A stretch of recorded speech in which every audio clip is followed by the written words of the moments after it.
Hare Krishna. Hare Krishna.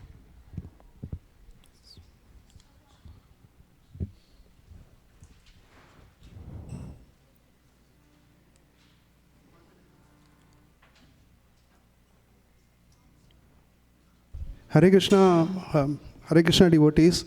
The parking lot is actually reserved for children to play during Sundays. So if anybody parked their cars in the parking lot, please move them out. Thank you very much. Hari.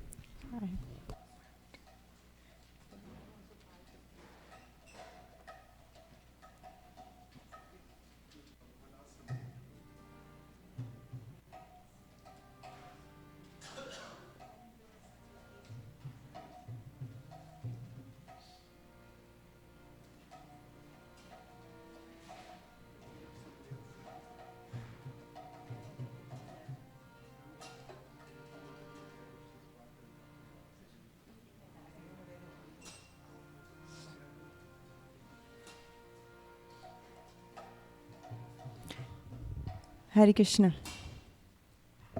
We welcome you all to the ISKCON of Silicon Valley Sunday Feast Lecture. And I am grateful that you all are here. I seek blessings from my senior god brother, Shamarupa Prabhu, so that I can speak something. And Ramananda Sakha Prabhu, as well as Sutra Malika Prabhu, and everybody here who are present, seek blessings from them. Today we are going to speak about the topic, which is balance material and spiritual life. Before we start,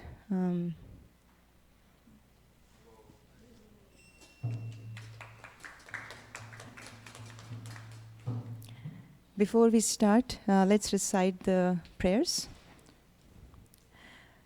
Om Ajnanatimmirandhasya Jnananjana Shalakaya Chakshurun Militam Yena Tasmai Shri Gurave Namaha Vandeham Shri Guru Shri Yuta Padakamalam Shri Gurun Vaishnavamscha Shri Rupam Sagrajatam Sahagana Lalitnatanvitam Tam Sajivam Sadvaitam Savadutam Parijana Sahitam Krishna Chaitanya Devam Shri Radha Krishna Padan Sahagana Lalita Shri Vishakhanvitamscha He Krishna Karuna Sindhu Dinabandhu Jagatpate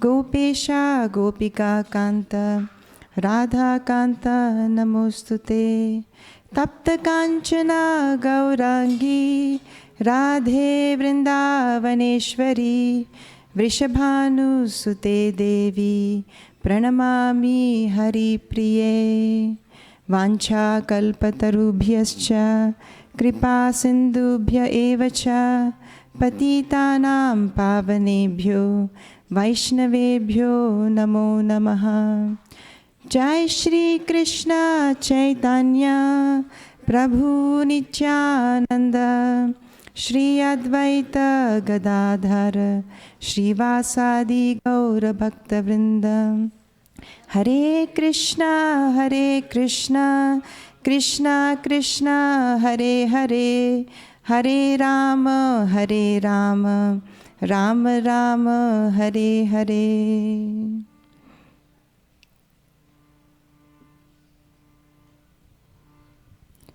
Let's chant the Hare Krishna Mahamantra for some time. Let's use this time to meditate on the holy name. Let's say if you have lost somebody or lost something and you're looking for that person. So just imagine that you're looking for some person and you're calling out their names. So similarly, we are calling out for the names of Krishna and Radha by chanting the Hare Krishna Mahamantra. So we can close our eyes so that we don't get distracted. We'll sing some simple melody. Focus is on listening to the holy name rather than tune or melody. So see if you can follow it.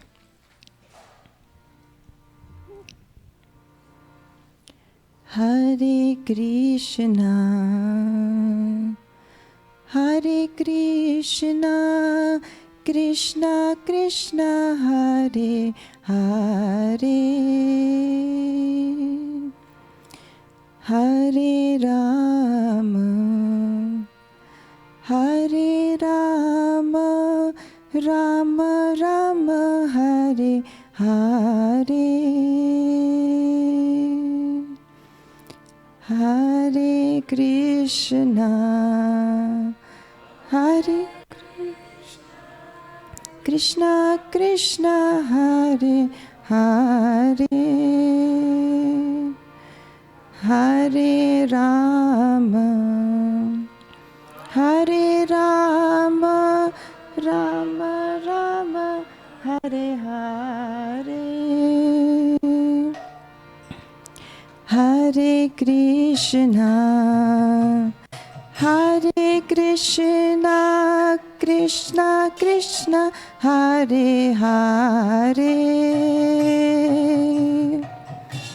Hare Rama, Hare Rama, Rama Rama, Hare Hare,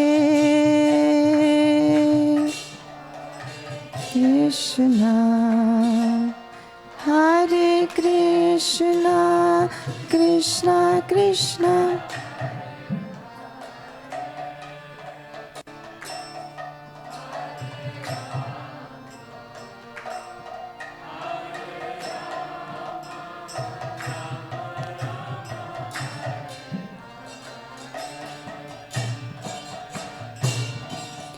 Hare Krishna, Hare Krishna, Krishna Krishna, Hare Hare,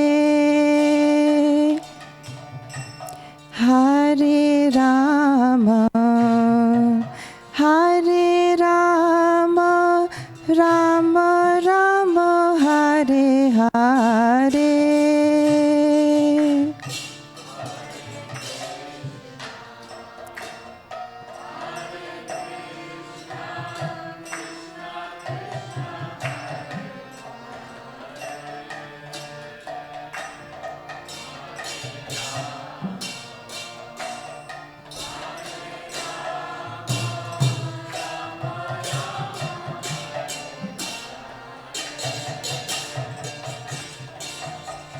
Hare Krishna, Hare Krishna, Krishna Krishna, Hare Hare,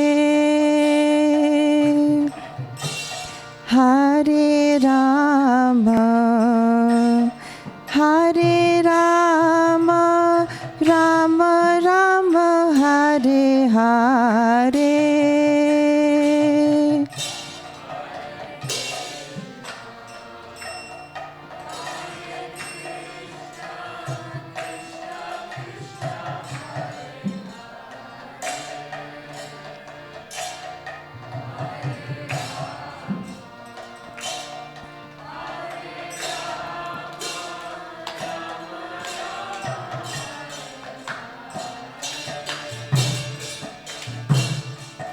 Hare Krishna, Hare Krishna, Krishna Krishna, Hare Hare, Hare Rama, Hare Rama, Rama Rama, Hare Hare,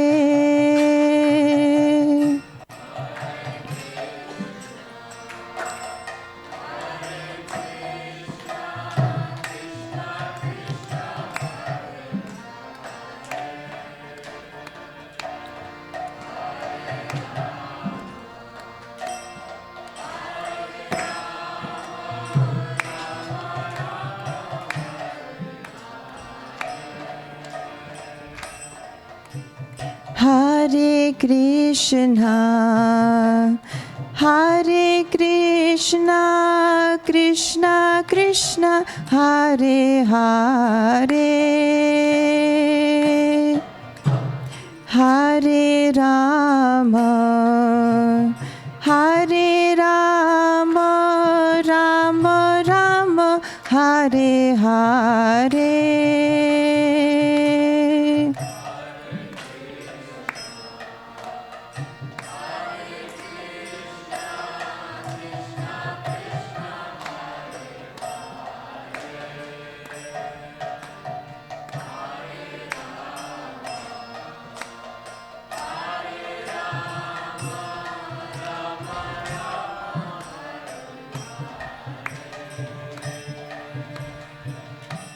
Hare Krishna, Hare Krishna, Krishna Krishna, Hare Hare,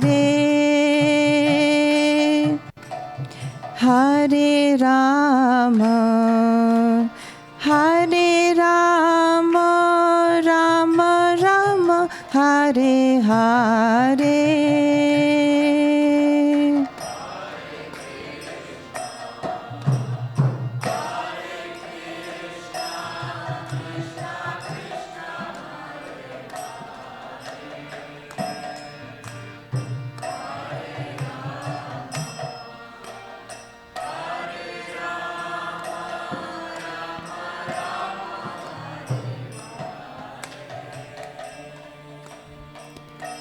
Hare Krishna, Hare Krishna, Krishna Krishna, Hare Hare,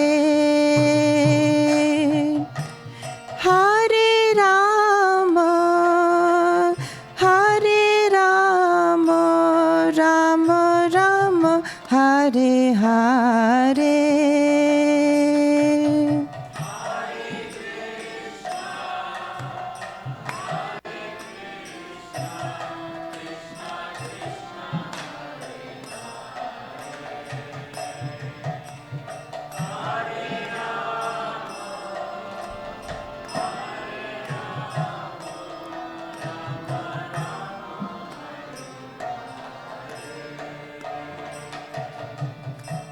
Hare Krishna, Hare Krishna, Krishna Krishna, Hare Hare, Hare Rama, Hare Rama, Rama Rama, Hare Hare.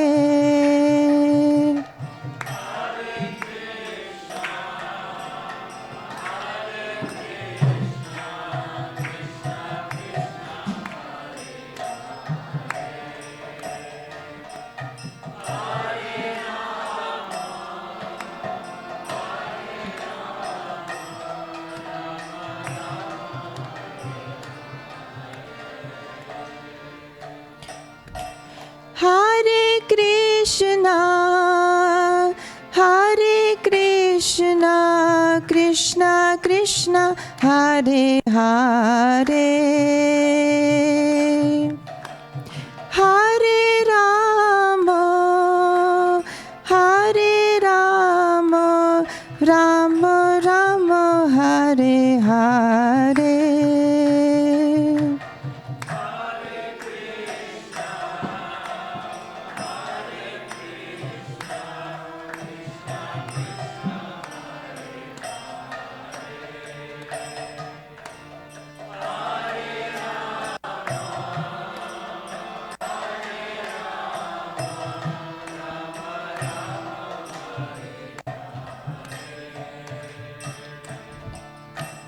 Hare Krishna, Hare Krishna, Krishna Krishna, Hare Hare,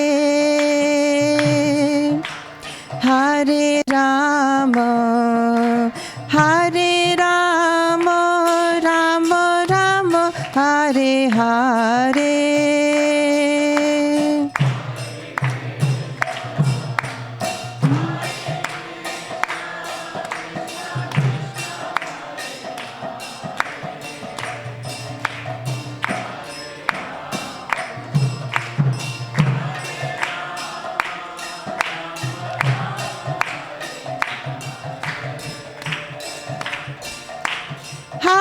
Krishna, Hare Krishna, Krishna Krishna, Hare Hare, Hare Rama, Hare Rama, Rama Rama, Hare Hare.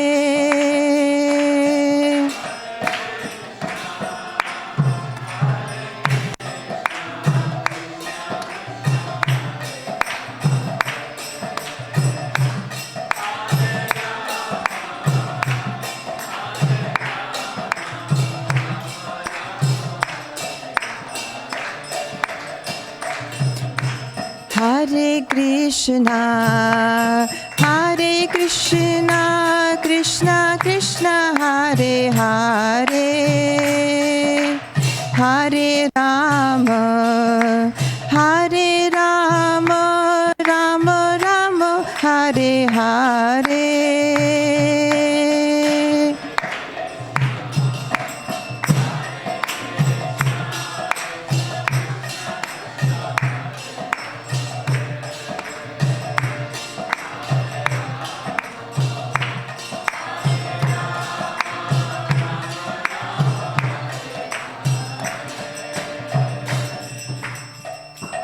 Hare Krishna, Hare Krishna, Krishna Krishna, Hare Hare,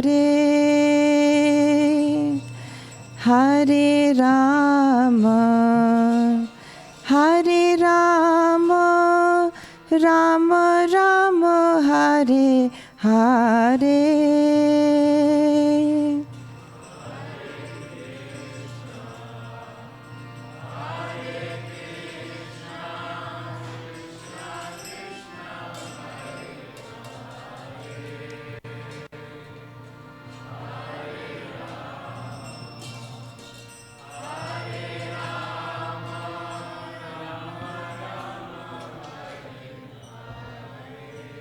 One more time, louder. Hare Krishna, Hare Krishna, Krishna Krishna, Hare Hare, Hare Rama, Hare Rama, Rama Rama, Hare Hare.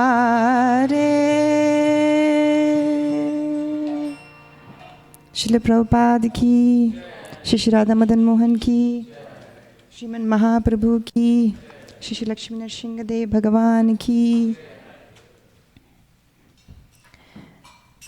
It is said that in an audience, wherever the association of devotees are, the speaker, the audience, as well as everybody else who is in that medium gets benefited. So my desire is that I get benefited by speaking this, and I hope you can take something along with you as well.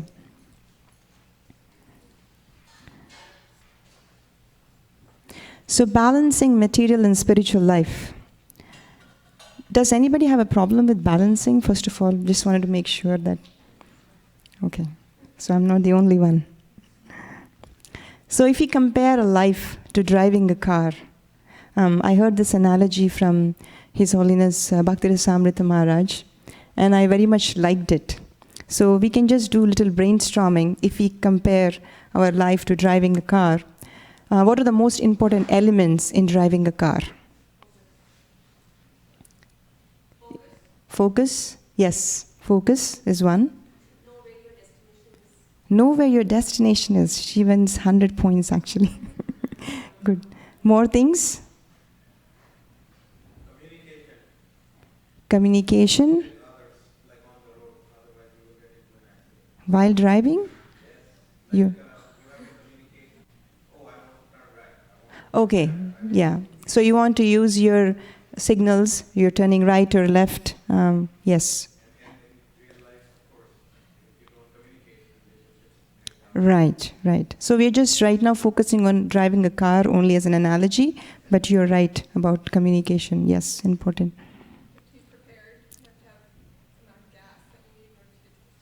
Yes. Prepared. Gas. Yes. Knowing my current location, Mataji. You know where you are. Yes. Yes. That's right. Seat belt and speed limit.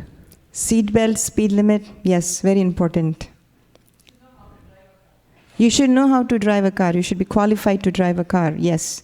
We want to make sure that you have a license before you drive a car. Anything else that you can think of? Yes? Yes. We are conscious while we are driving. Yes. Follow rules and regulations. Right. Right. Car should be a good condition. Yes. Yes. So we should be in a good condition, which means we are conscious, as Prabhu was mentioning. That's right. Right? I think we have, yes, Nitai. Don't get distracted by the screen. I know you have a Tesla, that's why you are saying that. Yeah, don't get distracted by screen, cell phone, whatever is coming. Yes. Know which controls are where. Know your car. Yes, where your controls are in your car. Don't text while you're driving. It's coming from a small girl. How old are you? 8. Yes. Yes, good advice. Yeah, so if you see, the most important thing that Mataji mentioned was to know where you're going. Know where's your destination. You might be a perfect driver. You might follow all the rules and regulations. You may have a good driving record that have no tickets or anything like that. But when you sit in the car and you're driving very nicely, somebody asks you, where are you going? And he or she says, I don't know. So does it have any more credibility? No, right? So the most important thing is to know where your destination is. And at the same time, all the elements are also important. If you just know the destination, but you do not know how to drive a car, how far can you get? So you have to have both of them. You need to have a destination first, and then all the elements along with it for you to drive a car. So what is our destination? What is our ultimate goal? Yes. And what is our purpose of life? Why am I here? The ultimate goal is to reach Krishna. That's our ultimate goal. So with that in mind, in life, we know that is our goal. So what is our next step? What are our priorities? Can you name a few things, few priorities in your life right now? For you, knowing that your destination is to go back to Krishna, a few things that we can brainstorm to see what your priorities might be. Chanting your rounds daily? Yes. So on your spiritual side, you have to chant your rounds. What else?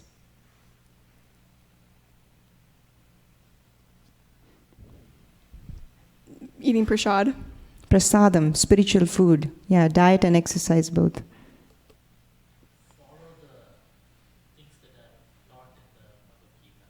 Follow the instructions given by Krishna in Bhagavad Gita. Yes. 4 regulative principles. Yes. So whatever you're all mentioning is all on the spiritual side. Mataji has one. Take care of your family. Yes. So I wanted to also the one that you all mentioned are the ones which are actually taking care of the soul. So coming to the taking care of your body side, she mentioned that you have to take care of your family. Mataji, do you want to sit here? And I know that without the mic it doesn't count. So I think online audience. Exercise regularly. Exercise regularly, yes. So there is a health department, there is a family department that was mentioned. If you're working, keep your career relationships thriving. Your career. Self-maintenance. Yes, maintenance, your career, yeah. Keep family in good shape. Wow. You should be giving the class here, actually. What's your name? Arshia. Nice. Yeah. So I know that everybody knows that there are these priorities and we have a goal. So Did anybody actually sit down and write down what are your priorities on your spiritual side and what are the priorities on your material side? Mataji said she's... Right, right. Make the priorities for the year, yes. Do you have it written down? Nice.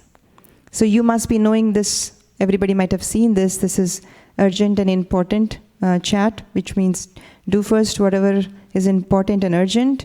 Do soon, which are urgent but not so important. Then delegate for the ones which are urgent but not important, if you can. And then avoid the ones which are not urgent and not important. Can somebody mention some things which are in the category 4, which is not urgent, not important? Any ideas? Social media, right. Yeah, I was going to say the same thing. WhatsApp. Yes, WhatsApp. Okay. Just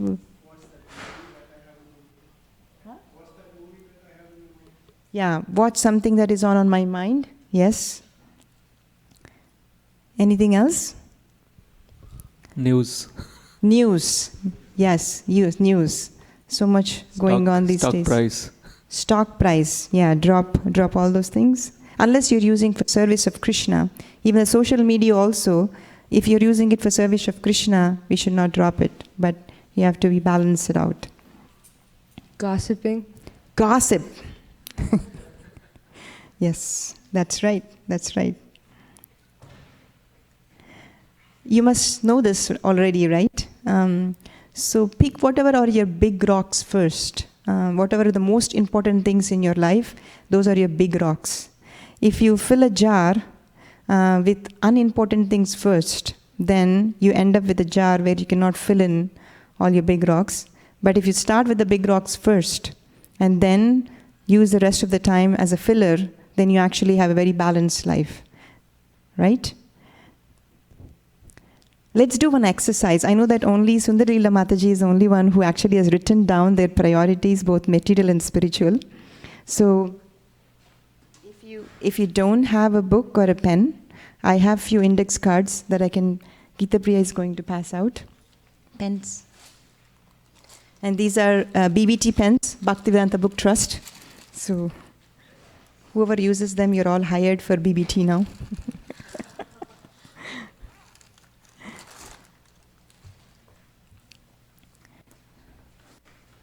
So we can just take, it's 3:30 now, let's take 5 minutes to write down what are your priorities on the material side separately and your spiritual side separately. Make them in 2 columns.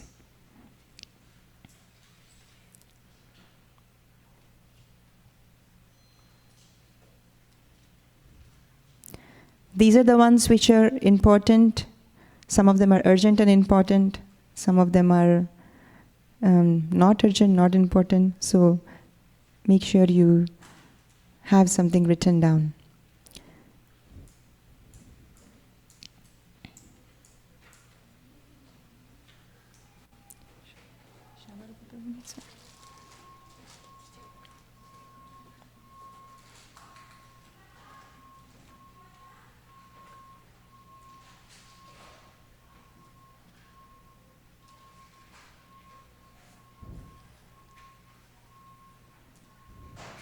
Make sure you also write down the ones which are material also needed for your body as well, along with that, and prioritize them when you're writing.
Do you need some more time?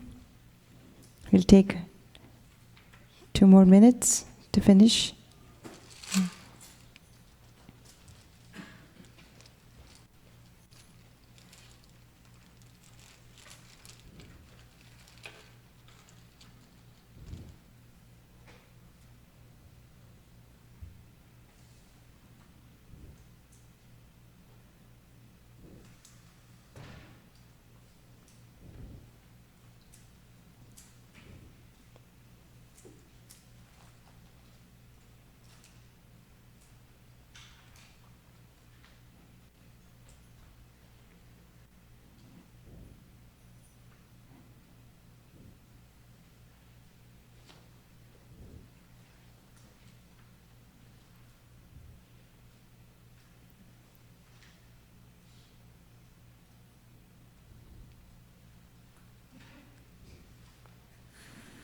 Okay. Okay.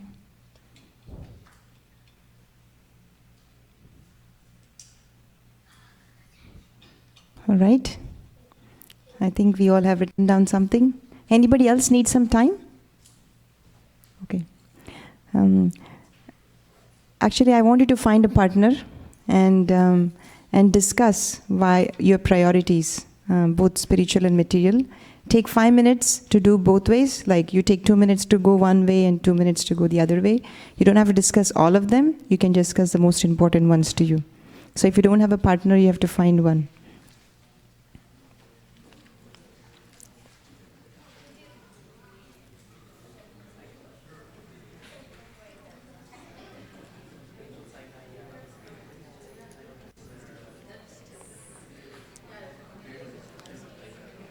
You need a partner, Prabhu?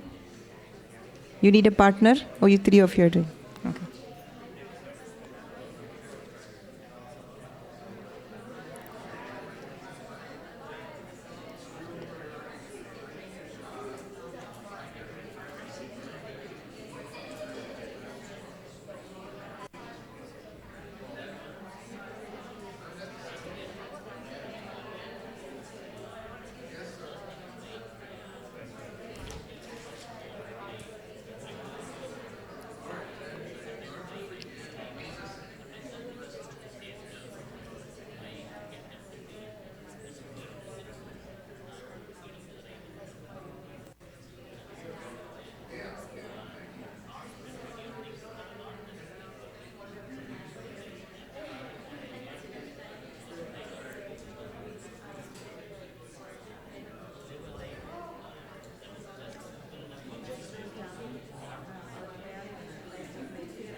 Hare Krishna devotees, I'm sorry to interrupt your session.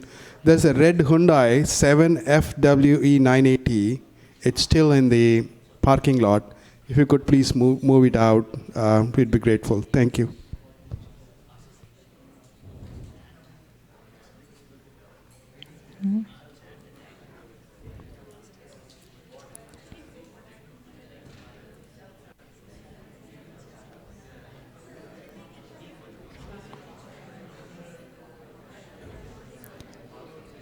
For those who have just come, we wrote down the material and spiritual priorities for all of us, and then we are discussing with each other what their priorities are.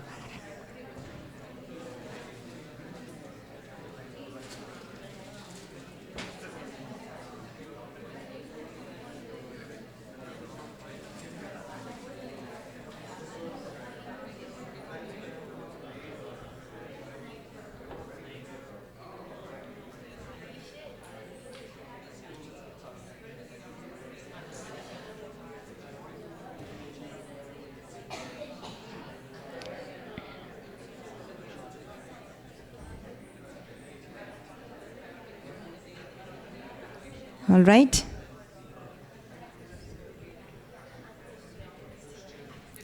You can take 1 more minute to finish up if you're still discussing.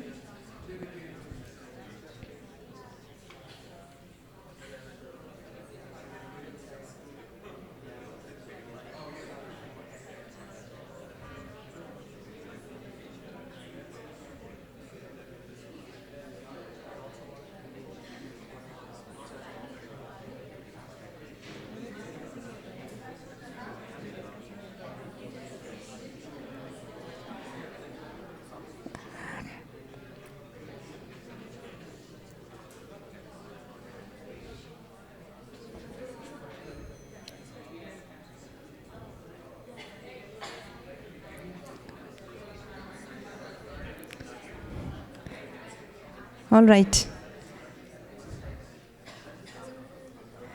So, can we have 2 volunteers who can actually talk about what their material priorities were from this side of the room, and spiritual priorities from this side of the room? 1 material, 1 spiritual, and then 1 spiritual, 1 material. Any volunteers who want to share their priorities? Yes. So for me, my one material priority, the most important material priority is to improve, become a solid researcher in my field. And my first important spiritual priority is to immerse myself into pure love of Krishna. Nice, nice. Thank you for sharing. Anybody from this side of the room? Oh. Monisha? Okay. One of my spiritual priorities is to email my Guru Maharaj every month. Email her Guru Maharaj every month, yes. And a material priority is read the summer book list my English tutor gave me. Oh, nice, nice. Reading for summer, yes. You want to share yours?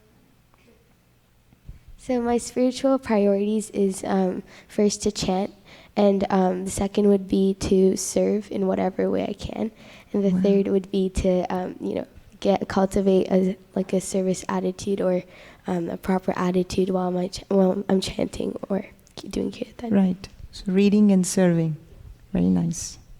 Anybody here wants to share? So my spiritual priority is to chant attentive rounds, and also another priority I recently stuck is that to find out good qualities in people and appreciate. Yeah. Wow, very nice. Thank you, Prabhu, for sharing. Okay. You think balancing is a problem only now? Like, is it only that now we are facing this problem of balance? Or has it been a problem before too? It's been a problem. So, from scriptures, is there any example that we can think of who had trouble balancing?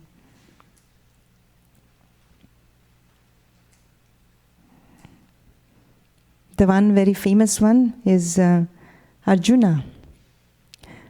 He actually was living a very comfortable life.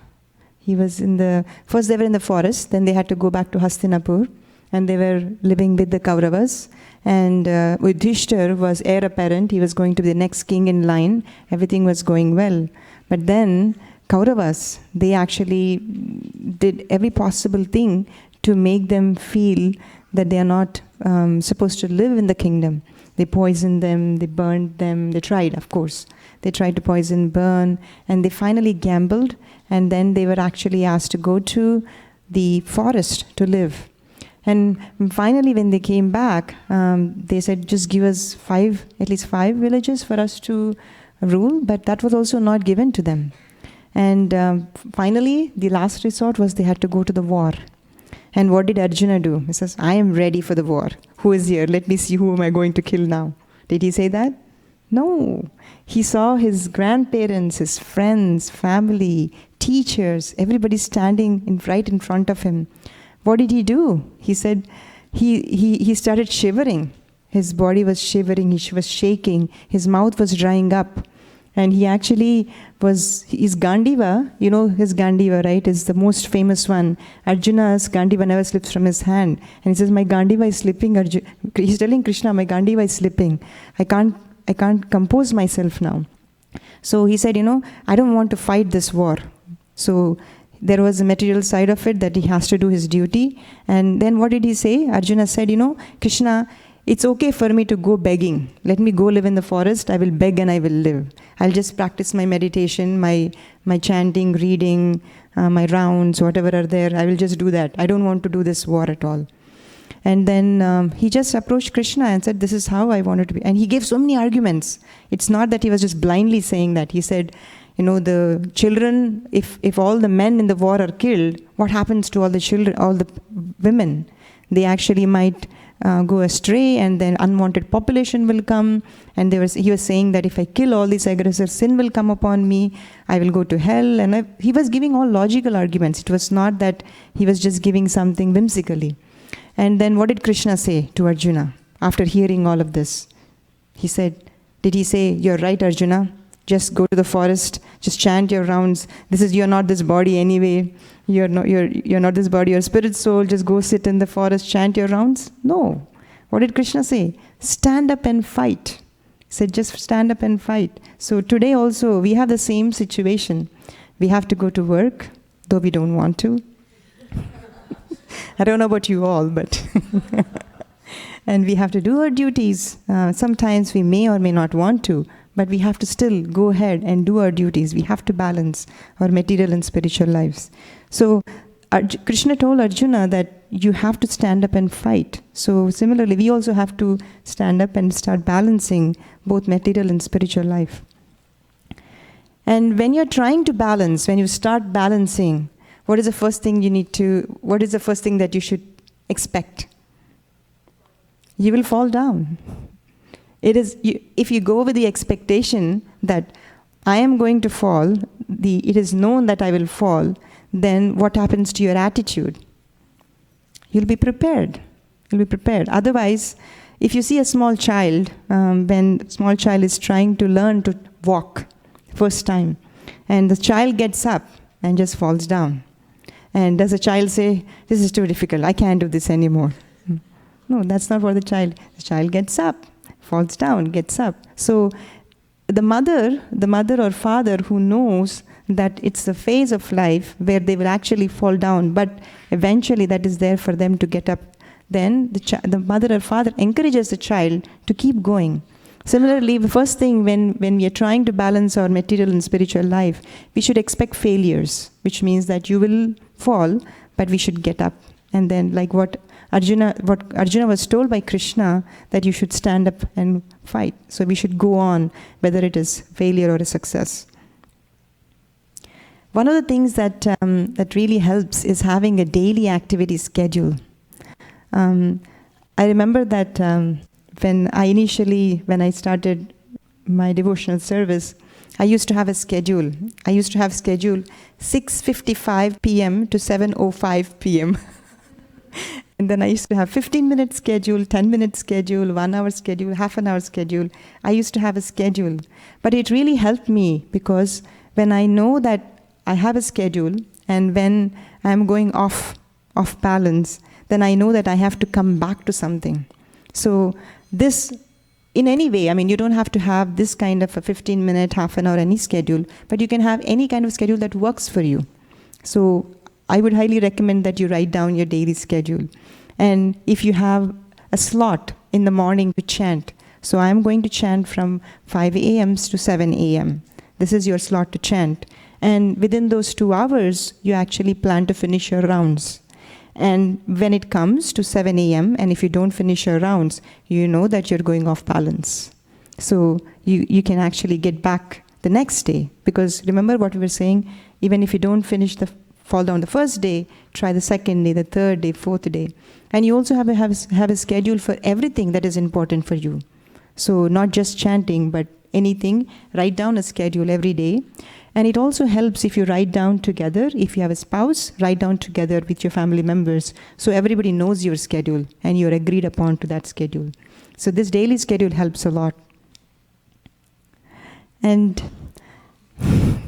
social media, it depends on how you're using the social media. If you're using it for your service, then it's well and good. You should use it for your service. But if it is distracting you, then you should avoid it. I remember that before the social media came, like YouTube and then iPods, iPhones and all those things, I remember there used to be these cassettes. I don't know, I mean, you may not know cassettes so much, but I do know. I don't know if anybody can relate to me. Shamarupa Prabhu relates to me. So we used to have these cassettes. I had a cassette player where I had lectures of Gaura Leela by my Guru Maharaj. And that was really, really nicely done. And it was a series of like maybe 40 or 50 cassettes that I had. And I used to use that to play every day and to listen at a certain particular time of the day. But now we are so lucky that at a click of a button, you can get anything that you want to hear spiritually. There's YouTube, Facebook, lectures, and then there is a Kathamrita app. There are so many apps, not just one, but there's so many apps. You just click a button, and then you can hear spiritual sound vibration, either kirtan, lectures, or anything like that. So you can use your social media in a wise way to put this in your daily schedule of hearing. So this is actually a very important tool in that way.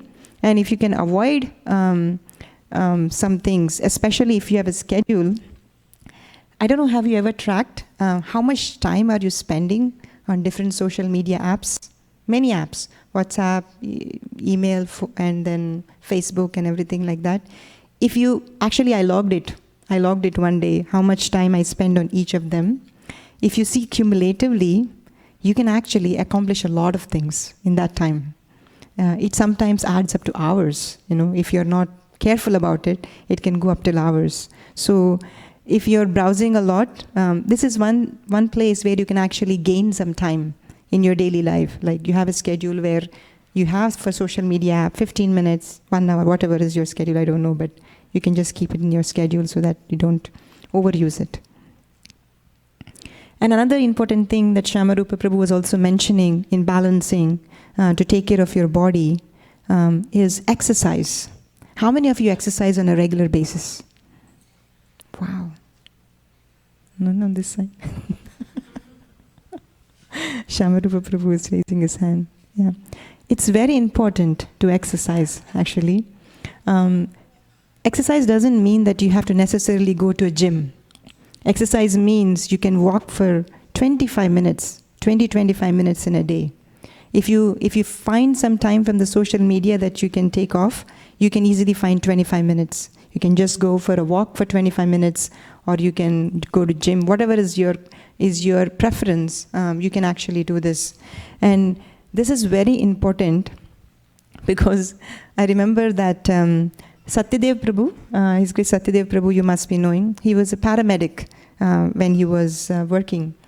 And when I was young, like in my 20s, Satyadev Prabhu actually told me that you should exercise regularly because as you grow old, you will not have so much of energy, and then you will feel the need more to take more rest and everything like that. I was thinking, really? I don't feel like that, I can go on with my job, my services. I don't feel tired. I am like that. But now I see as and when your body is growing old, you actually need strength, physical strength. And exercise is the most important part of it. Because we have to at least live for 100 years. I mean, if you're lucky, but depends on what we are doing. If you have to live for so long, we also have to have our body fit for service, for our sadhana, and for everything. So it's very important for us to exercise regularly. If you are a mother, I know how difficult it is to juggle so many things on your family side. You have to take care of the child. If you're a working woman, you have to work, you have to cook, you have to sometimes go for groceries, you have to clean the house, do the laundry, so many things. And I'm not saying it's only for mothers. I know fathers help out too. I mean, just... But this picture is especially for women because I know that they actually lift the heavier side of it. So I really appreciate all my... So how to balance in the family life? Actually, this is a big topic in itself about balancing in family life and everything. I think we'll have a seminar sometime soon. But for family life, you actually have to partner with your spouse. So you have to make, you both communicate together and share responsibilities. If you're living with a roommate also, it still applies because you have to communicate, share responsibility, talk about what things you're going to do so that it's balanced. Otherwise, only one person is doing the heavy lifting, they will get burnt out very quickly. So, and then extended family. I know that a lot of our families in India, somewhere else as well, it's hard to find time to go and have that communication on daily basis or to meet with them on a regular basis. But what we can do is we can check in with them regularly. You may have a schedule of whatever schedule that you have. I know that I have a family, I have 3 more sisters, and all of them actually are very active in communicating with my parents. But sometimes I cannot do it because my schedule doesn't allow me to do that. But I pick a time on a regular basis at a certain time, and I make sure that I talk to them with full attention. Because these days I know that people are talking, but they are on the phone and they're doing so many other things. When I remember that I call sometimes somebody, my sister or somebody, and I'm speaking and then they're saying, you know. They're actually listening halfway because they are doing something else. Because nowadays, because internet communication has become so easy, they have taken it for granted also. So instead, if we are short of time, even if you're spending 15 minutes talking on a weekly basis or whatever basis that you have decided, give them full attention. 15 minutes of attention, speak from your heart, be affectionate to them. And doesn't mean that we completely ignore them. You know, we take care of them. I remember once that Shamarupa Prabhu was, I was so inspired when I saw him taking care of his mother when she was here. He was really, really, really making sure that every need of her is met when she was here. I was very inspired, so I hope it's okay to share that. Yeah, but I'm sure everybody has the same kind of a relationship with their loved ones. But make sure whenever you speak to them, even little bit of time that you spend, give them 100% attention rather than unconsciously speaking to them. On the family side. On work. How many of you are doing some kind of full-time job? And I consider taking care of children also as a full-time job. So, yes, almost everybody. Yes. So, work and life. Oh, just to give some background, this is not required or it's not useful at all, but just wanted to mention that I also work for a software company. I am a software developer manager, manage a team of 8 people. And I have really, really good managers. One of my manager, he actually has taken a Srimad Bhagavatam, and he's very, very spiritual. Like, he doesn't practice Krishna consciousness directly, but he's very, very spiritual. He understands everything that I do. He's very open and about it. And another of my manager, he follows Islamic tradition, and I have learned so much from him. He actually follows his prayers on a very strict schedule. Doesn't matter what important meeting he always goes to do his prayers. And he's very strict with his principles because they have their tradition of eating only certain kind of offered whatever food that they eat. It doesn't matter what it is, he will never compromise on those principles. And also, not only that, they do not consume alcohol.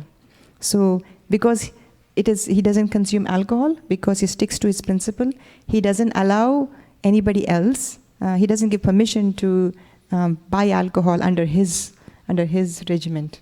So I feel that there is, even in workplaces, you find people who are deeply spiritual as well.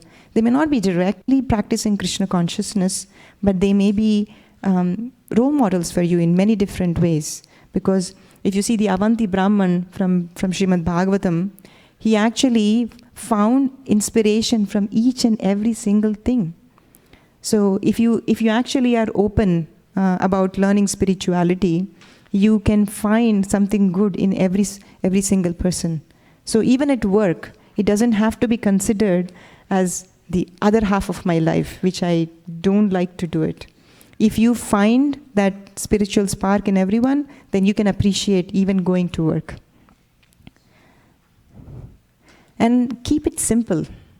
From my personal experience, when I go to work, I don't have much time to spend at work. I'm very focused because I only have certain number of hours that I can stay. After that, I have to go back home. I have other duties to perform. So I keep it very simple. I don't preach directly to anybody at work. But I only have one book of Srimad Bhagavatam on my cube, which actually I take it because I want to read during my break or something like that. But if someone comes to my cube and asks me, what is this? I give them an explanation of what Bhagavatam is. But I do not directly preach to anybody. But some devotees are really expert in that. They know how to preach at workplaces. They know how to make devotees. So depending on what your interest is and how comfortable you are, you can share about your Krishna consciousness to everybody. So most important thing is for you to leave a good impression.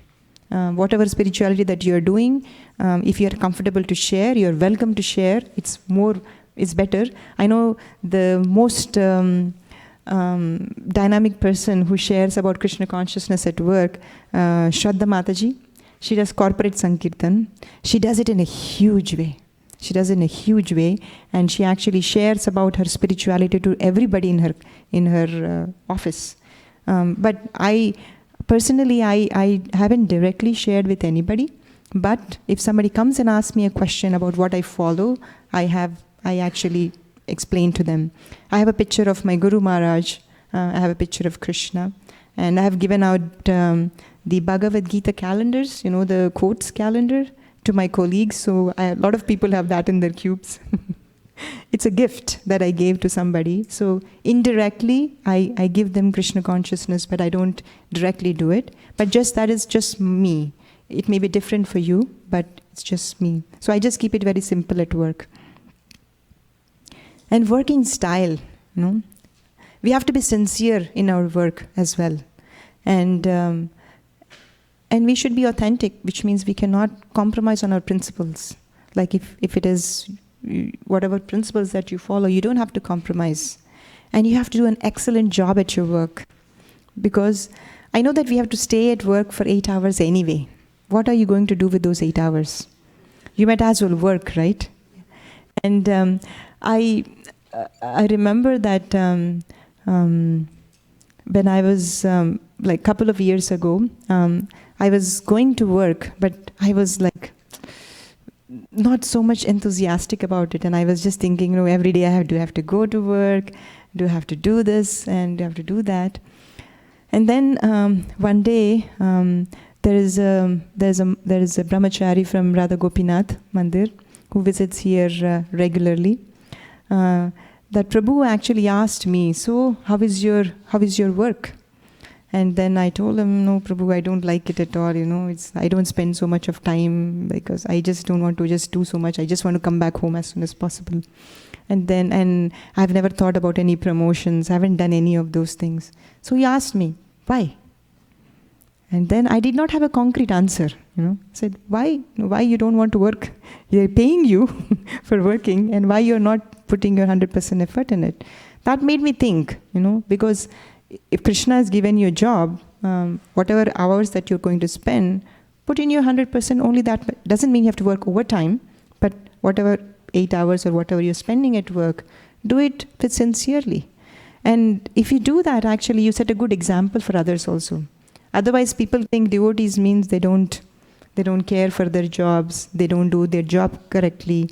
But that's not what we wanted to do, right? We wanted to set a good example. Whatever amount of time you're spending, do your job correctly. And then, of course, we don't worry about our growth and career as much as others, because it comes naturally. The reward comes according to the work that you put in. If you're working properly, then automatically the rewards come. But we should not just take work as especially if they're paying you. And moreover, you're working and give part of your salary that comes back to service of Krishna. So it gets purified anyway. So it's not that you're just doing that for the sake of doing it, but do it so that you can get purified as well. So you can give it to any cause that matters to you.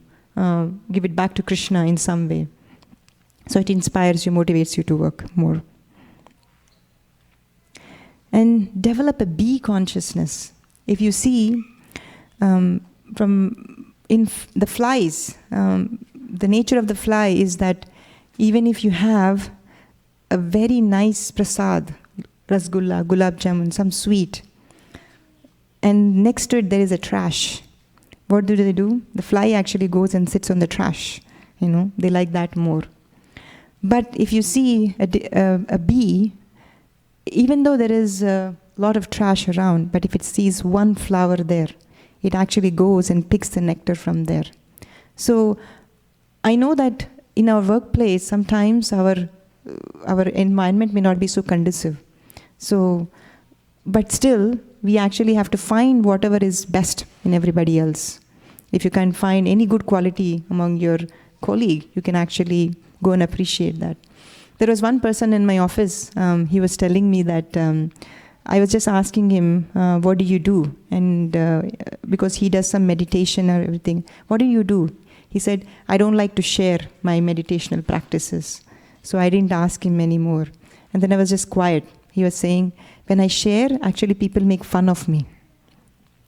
And I thought that yes, people, they do not understand, they make fun of it. When I even try to explain Bhagavatam and Bhagavad Gita, people say that sometimes, they say that, oh, isn't it a fictional story?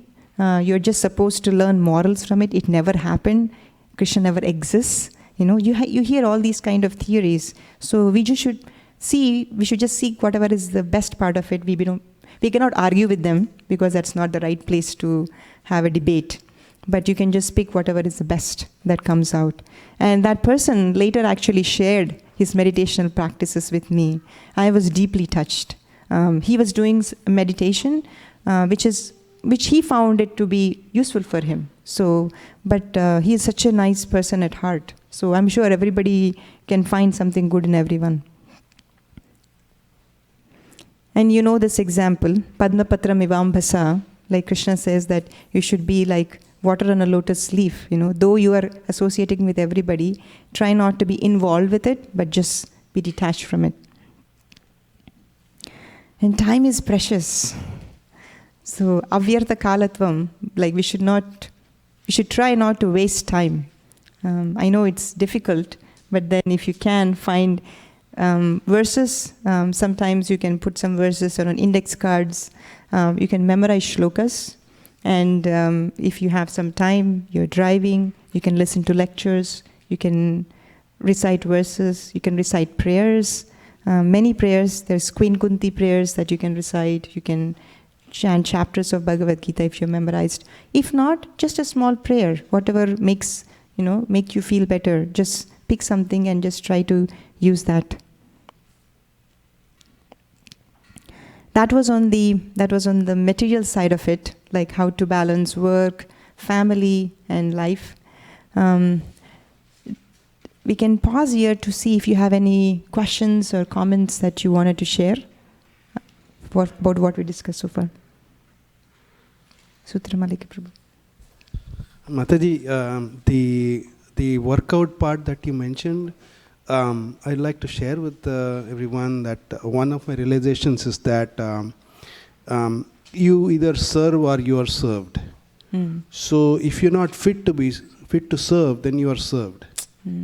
So if you don't keep yourself fit, then others will eventually serve you.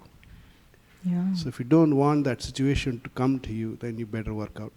Yeah, that's a very good point Prabhu is making, that our goal is to be a servant, but if we don't take care of our body, then somebody has to serve us, which is a very difficult situation.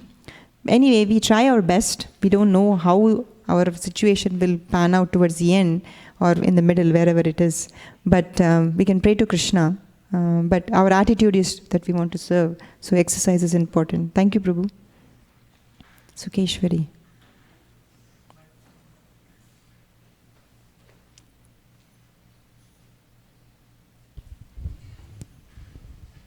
Thank you so much, Malini. Such beautiful points. I really like the point where you mentioned about making the to-do, so that time is so precious that if we don't have a to-do for a day, I would have spent time doing something that I would not even realize how I spend the time when going back. And also, I had recently put in how much time I spent on WhatsApp. The first day when I realized that, when I went back to check, I was on WhatsApp for all day, for 3 hours. I got a shock of my life. I thought, my goodness. And then I put a timer for like 30 minutes. And so then I decided I'd do it in the morning, afternoon, evening, and night, But it's a very difficult thing because you have your service also on WhatsApp. And all the other trash is also on WhatsApp. So, it's something that I think is very, very needed. And I felt that was a very wonderful point. Thank you. Hare Krishna. Actually, sometimes also WhatsApp, Facebook, and other media can also be used as a kind of a validation for yourself. Like when you post something on it, you're checking how many people have viewed this, Sometimes it's not really a service. It's just because mind actually goes in that way. So we have to be very careful about how we are spending time. Yeah, thank you, Sukeshwari. Shamarupa Prabhu.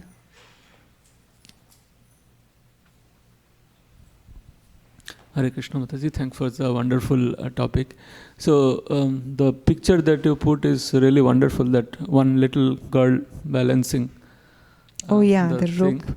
So what I found is that that thing is dynamic. Like what is a perfect balance at one point of time, by Krishna's mercy and by our karma, that changes very soon or late. And also sometimes so many to-do lists can be overwhelming. So how do we pick up, how do we basically, as we are going through life and our responsibilities are changing and the situation around us and our own state materially and spiritually is changing, how do we effectively basically try to find the balance point, because there are so many factors involved and so many people are doing so many things which if I try to do it may not be applicable for me, because for me the balance point is different. Yes. So how do we, as we go through life, through the different dynamics, what are some of the tips that you would like to give to pick up the... So Prabhu, we will talk a little more about that coming up in the slides. But thing that you mentioned about to-do list can get really long. Even the to-do list has to be simple. I know that when I want to do something, my to-do list has 30 items and I know that I can only fit 10. I always have 20 extra. But if you might be in a role where you're overachiever, so you always want to have 30 things, even though you can do only 10, you can actually mark the 10 as your priority. You can keep the rest of them hanging there, but you actually know that I am mentally preparing that, I'm not going to go past 10, but I want to keep those 10 constant, which I don't want to change. And if you have extra time, yes, you can check off the 11, 12, till wherever you can go. But mentally, I have prepared that I can only do 10, But just to pacify my mind, I wrote the rest of them also, just to keep it pacified. Otherwise, it keeps bothering me, Oh, I only wrote 10. I think I can do 15. I can do 20, something like that. But we have to keep the to-do list very simple. Like, we can't have so many things at the same time. And regarding the other question, we will talk about it in the coming slides, Prabhu. Another thing I just wanted to ask is, it's important to understand when you are off balance. So that's one thing. So how should we understand that we are going off the balance? Because that has a really negative side as well. It can burn us out if it had overdo. Right. It can destroy other things around us. Right. So because some people we also many times we overdo both materially and spiritually, then we repulse and retract. Right. So what are some of the criteria that would tell us, okay, red signal, you're going off balance. Yeah. That's a very important point, that first to recognize how you are off balance.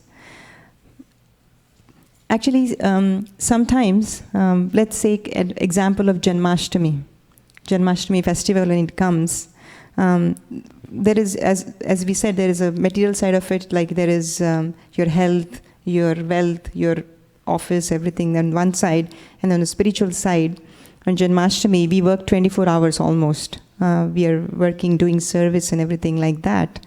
So next day, after Prabhupada's appearance day, we should actually check ourselves. So there is, every day you have to do some time you should save for reflection. I know that we are running. Sometimes we never take time to reflect. So every day what I do is I sit down, like at least even if it is 5 minutes or 10 minutes, to reflect what happened throughout the day.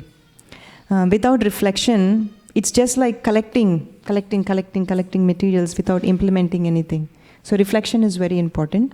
And then the next day after Janmashtami, we should we know that we are off balance. Our health is gone down because we have fasted, we have no energy and everything like that. So we should go back and invest some time, take some rest, enough rest, and for 1 or 2 days to catch up with whatever we have done. It's always, I see that every day I'm off balance in some or the other way. Because if you see, we are chanting our rounds every morning, certain time. Everything is going very well. And then there is one late night program that happens. Some very sannyasi comes or somebody comes, We wanted to get their association, which is not bad. We should get association. We go attend the program, we come back late, and next morning you see, you wake up at the same time, your japa is very sloppy, whether you like it or not. And you recognize that, yes, I know I've been off balance. So even better is, even before going to the program, if you know that, okay, I'm going to this program, but I am going to go off balance, and I have a plan to correct it. So if you have that in your mind, then you go to the program, you're prepared. Yes, tomorrow morning, my japa will not be good, so I will take some extra rest in the morning, and I will catch up in the afternoon with my rounds. Srila Prabhupada, if you see, when he was a grihastha, even though he got an instruction from his spiritual master, he used to divide his rounds in a certain way. He balanced it out. He did 4 before breakfast, lunch, like that. He balanced out throughout the day. And if you see Bhaktivinoda Thakur, he was a high court judge, magistrate. And what did he do? He had a very nice schedule. And he also divided his spirituality, his chanting, in different phases throughout the day. So while you're working, sometimes it may not be possible to get everything at the same time. So the days when you know that you're going to go off balance, plan ahead of time. That tomorrow I will set up this time for taking extra rest, and this time I will actually do better rounds. You can still wake up in the morning, but actually your rounds may not be that good. So to find that balance is important, and you know that I'm going to go off balance like that.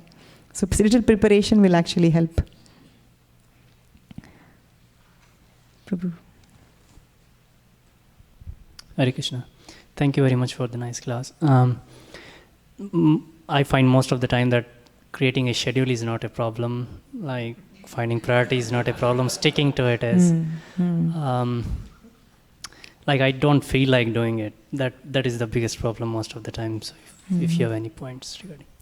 Yeah, I mean, to find that inspiration, and to do it. First is that inspiration you should associate with people who are actually doing it. That gives you inspiration. And one mechanical thing that you can do is that you can stick it on a wall where you can see it every day.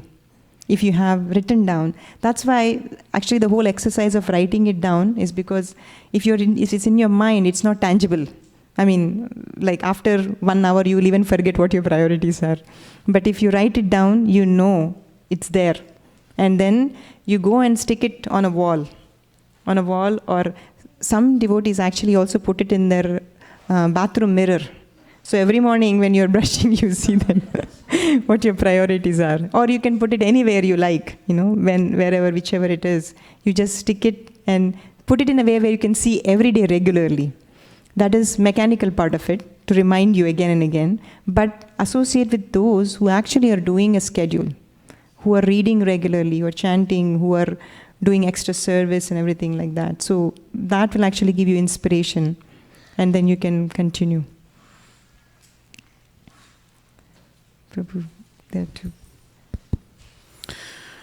So, I think one of the astute points you made is about the keeping it simple. Like he was saying that it's easy to make a to-do list or agenda items, and it's very difficult to follow through.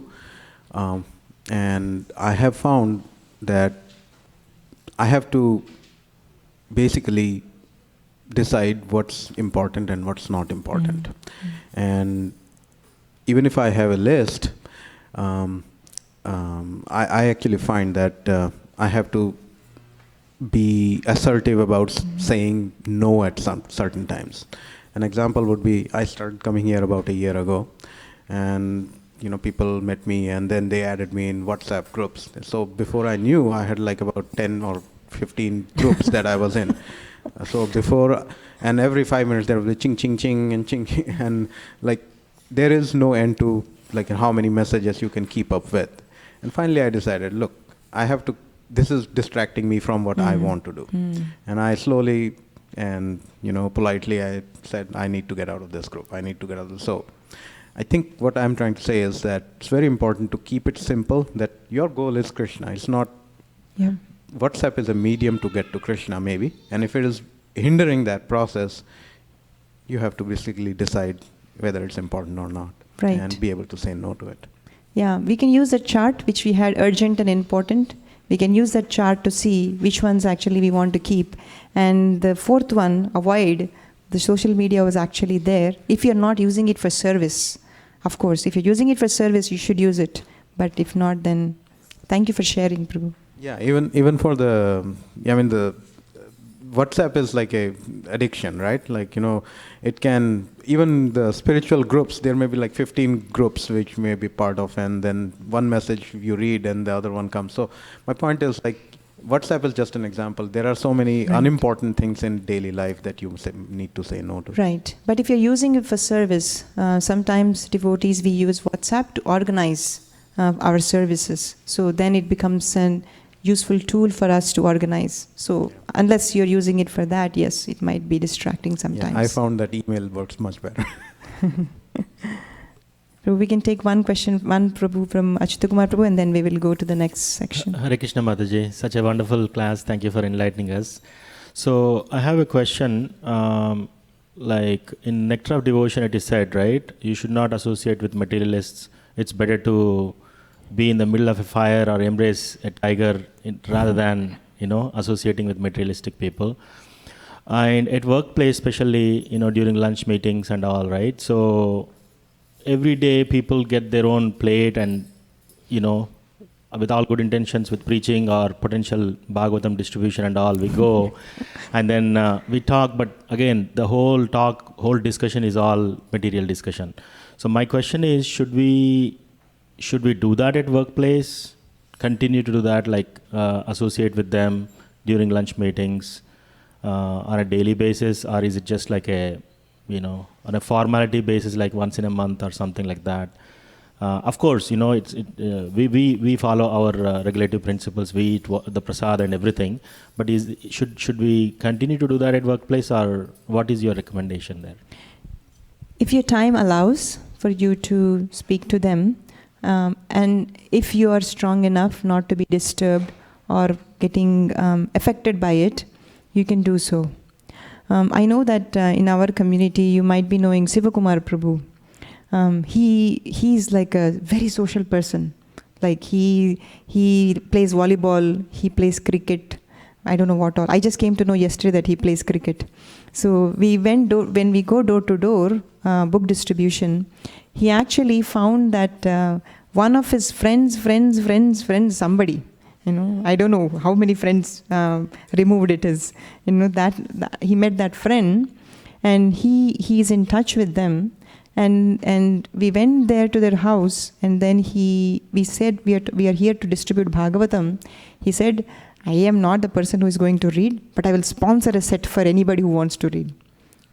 So if you might be thinking it's just connections like that, but then he was actually instrumental in getting somebody connected somehow to Krishna consciousness. So depends on what is your nature. Some devotees are very, very, very social, and they can cope up with it, which means that they can talk to 100 people but not be affected by it. If your nature is that you can easily do that one, then you should go ahead and connect with everybody. But some people, like even if they connect to 2 or 3 people, they get very impacted by that. They might be thinking, maybe I should also do that, I like doing that, and you get impacted by your nature, then you should avoid it. So I know Sukeshwari, one of her mavens, she is so friendly. I don't know how she does it. It's her nature, very intrinsic. She's so friendly with anybody, and she's not hesitating even to say about Krishna consciousness very casually. And at the end of the conversation, you don't realize that she already preached to them.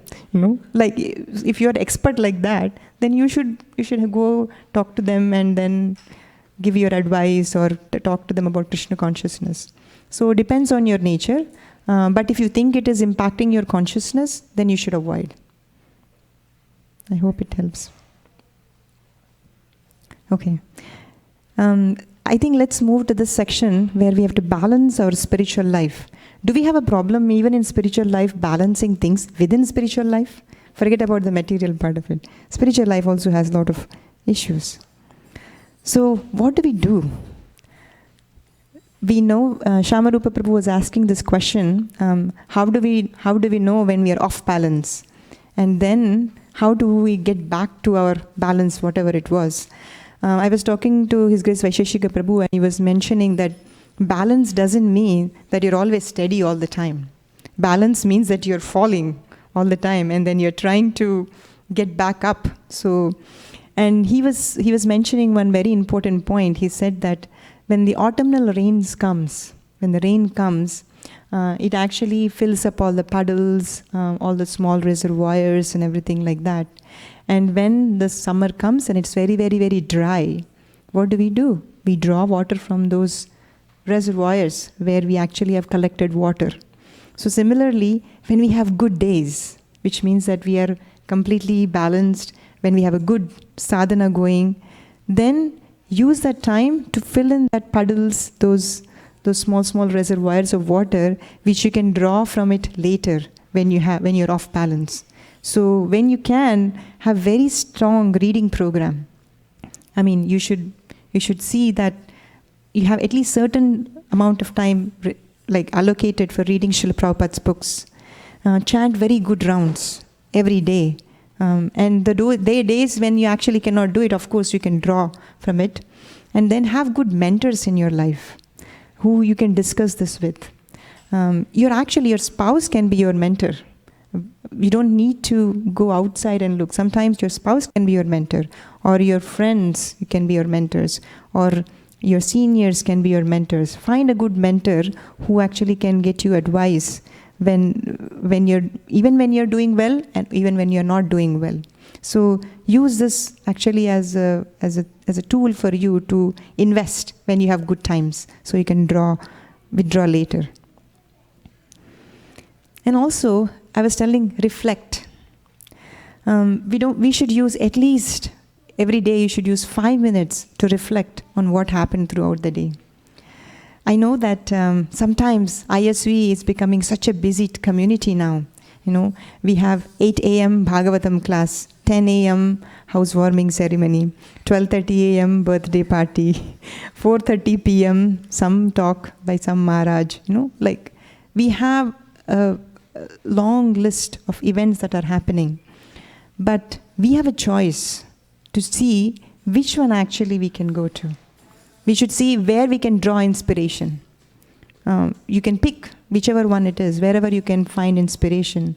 And can you do that? Can you do like 10 programs in a day? And can you remember what happened in those 10 programs? No. You can pick how much ever is your capacity. You can pick 5 programs if that's your capacity. You can do 2 programs if that's your capacity. If you can do 1 program if that's your capacity. But we should not be in the mode of passion even when we are acquiring knowledge.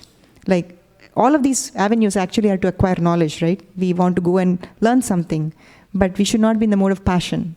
But instead, be in the mode of goodness. If you're attending 1 program, go home back, reflect on what you liked, what you want to improve, what you want to implement. So that actually has to be in the mode of goodness. There is a devotee who came from Radha Gopinath temple. His name is Radha Vallabha Prabhu.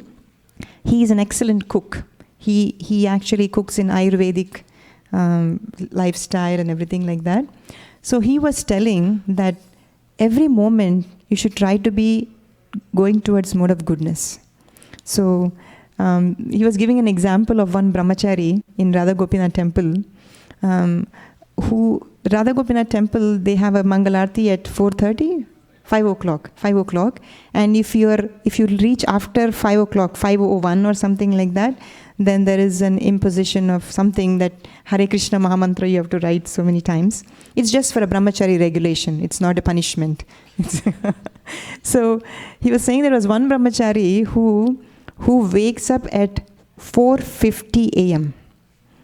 every day.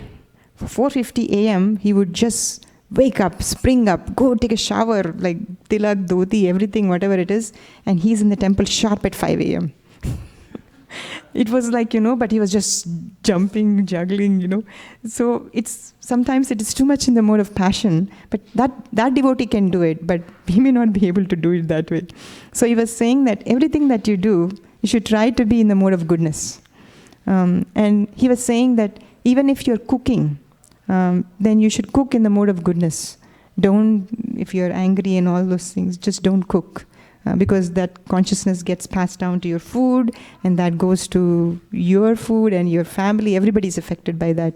So he was saying that you should always try to be in the mode of goodness. And even there is a way of taking prasadam also. He was saying that after you take prasadam, you should not do anything for 5 or 10 minutes. You should just sit quietly. Not even reading also, he said may not be good, because for us to digest the food properly and everything like that. So that's just an example, but everything that we do, we should try to see if we can go towards mode of goodness. So if you have 10 different programs, see which one is more inspiring for you, and take that back to your home, reflect on what is the one that you want to implement. But try to avoid the mode of passion, rather try to be in the mode of goodness. So that is one thing that actually helps us to be balanced in life when we have multiple things to juggle, even in spirituality. And then our culture in spirituality is that we are anu, which means that we follow. We don't have to imitate. We don't have to feel like if other person is doing 10 things, we are able to do only one thing. We don't have to feel so much of peer pressure. But we just have to follow in the footsteps of the previous acharyas. And some devotees have big shoes. Hansapriya? She has huge shoes. I think 10 people can fit in her shoes, I mean, she is able to do it because she has that capacity. And some people may be able to, may have a small shoe. But does it matter to Krishna about how much you do? It is not important what you do, but it is important on how you do it. What is your attitude in doing it? So we should have an attitude of Anu, which means we are following the previous acharyas to our capacity. That thing that we have to remember, it's according to our capacity. There is a verse in Bhagavatam, Bhejire Munayuthagre Bhagavantam Adhukshajam Sattvam Vishuddham Kshemaya Kalpante Yenu Taniha, which means that if you follow the great acharyas and if you follow in their footsteps, you get exactly the same benefits as they are getting. So we don't have to worry. We just have to do following. And also in the Queen Kunti prayers, also she mentioned Shrinvanti Gayanti Grinanta Bhikshnasaha Smaranti Nandanti Tavehitam Jana Tayev Pashyanta Chirena Tavakam Bhava Pravaho. Did I miss? Padambujam. So in that she mentions that even if you glorify other people who are doing good thing, you get all the same result. So we don't have to worry about so much. But doesn't mean that we do inaction, which means that we do our service also, but we don't have to be having so much of peer pressure. We just follow the instructions of the previous acharyas and follow them. There was one class given by Govinda Priya Mataji in one of the Vaishnavi Sanghas. She mentioned that in Krishna consciousness, in spiritual life, there is every soul has a unique service for Krishna. And that service is irreplaceable, which means your service is reserved for you. So we don't have to worry about if our service it will be taken over, taken away or something like that. So everybody has a unique relationship with Krishna. So we don't need to worry about if it will be taken away from you. So having known that we have already a job reserved for us, we don't have to worry. We just have to serve to our best of our capacity. So we don't have to worry so much about the peer pressure. If we do that, and if we know that we have certain capabilities, then we don't need to worry. Then we can balance it out very well. And take up some service. The service is your anchor. If you see in our temple, Ramananda Sakha Prabhu, he's anchored to his service. He takes care of the deities and the temple. Doesn't matter what it is, he doesn't go away from it. Even if there is picnic, he doesn't show up. Because his service is very important to him. Harinam, he doesn't show up. Because he takes it very, very seriously. Taking care of deities is his primary service, and he takes it to his heart. Similarly, if you have one service that you like to do, it can be anything. If you already does anybody not have a service that they do on a regular basis? Good. I know that everybody has a service. So whatever is your service, take that very seriously. Put it as your anchor point and do that to the best of your ability. Then you're not worried so much, because whenever you're going off balance, you know that your service is there. You have to take that as a high priority, and everything else will be balanced around that.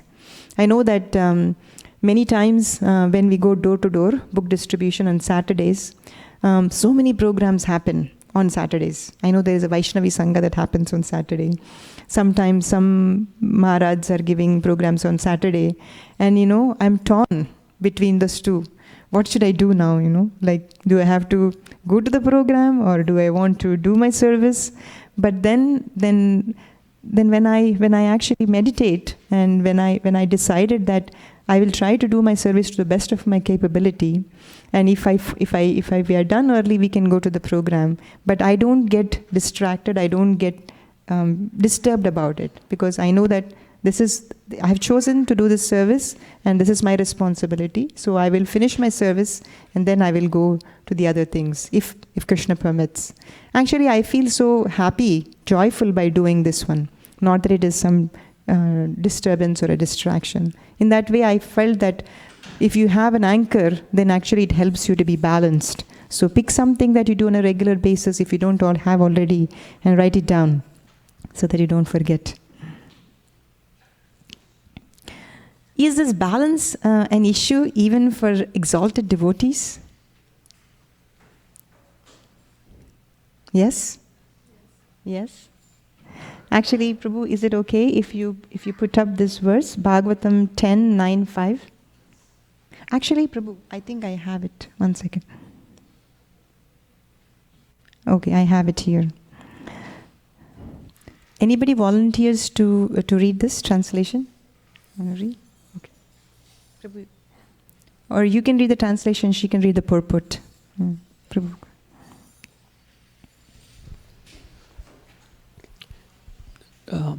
Translation. Mother Yashoda then embraced Krishna, allowed him to sit down on her lap, and began to look upon the face of the Lord with great love and affection. Because of her intense affection, milk was flowing from her breast. But when she saw that the milk pan on the oven was boiling over, she immediately left her son to take care of the overflowing milk. Although the child was not yet fully satisfied with drinking the milk of his mother's breast. Purport. Everything in the household affairs of Mother Yashoda was meant for Krishna.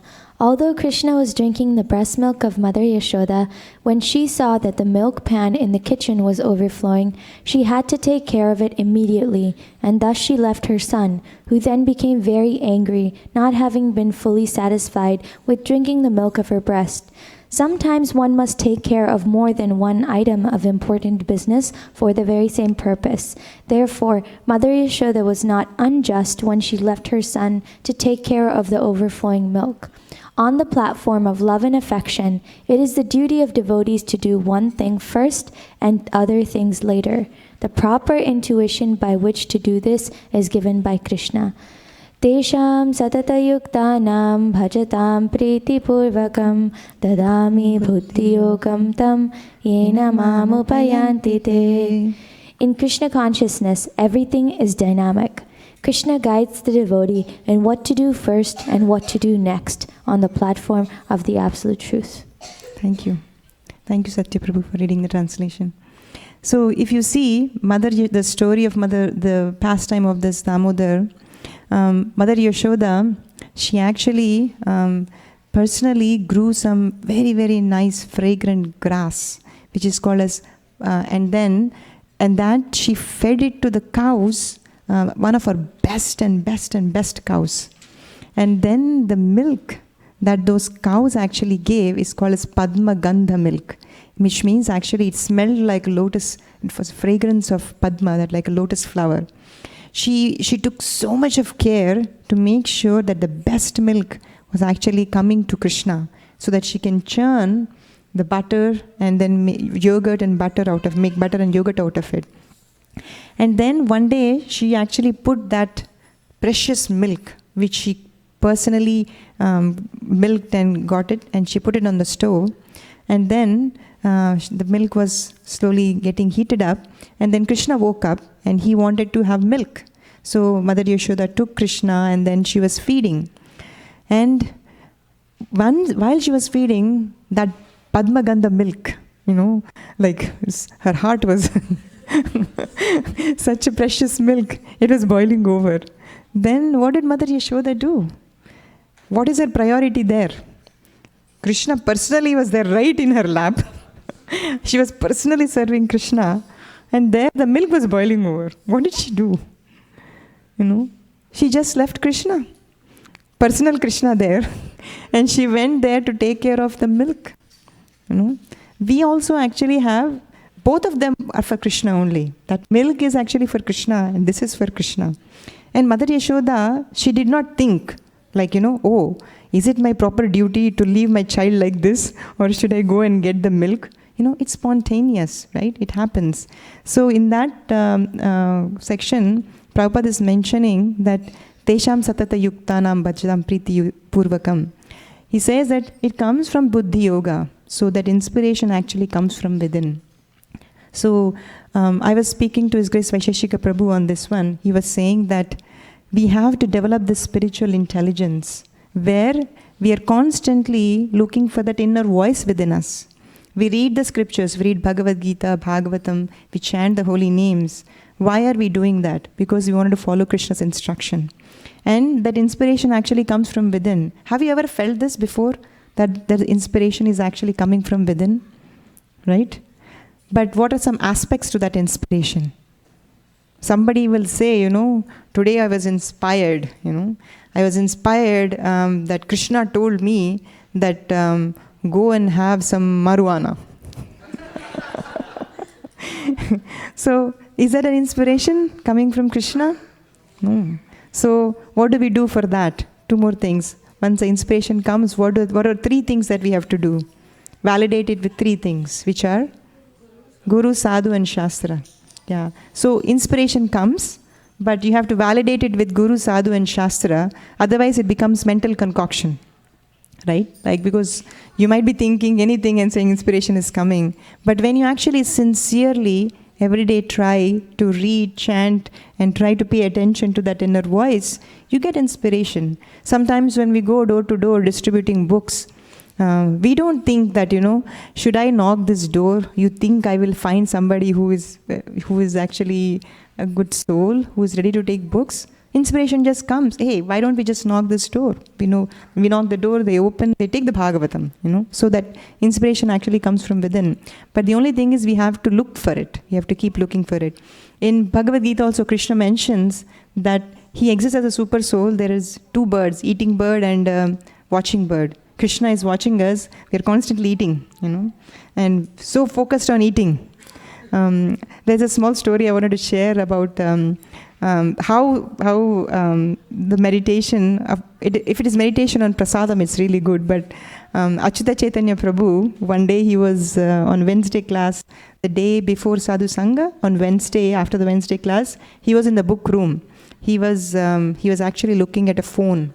And then a picture in the phone, and then he was just zooming that so much.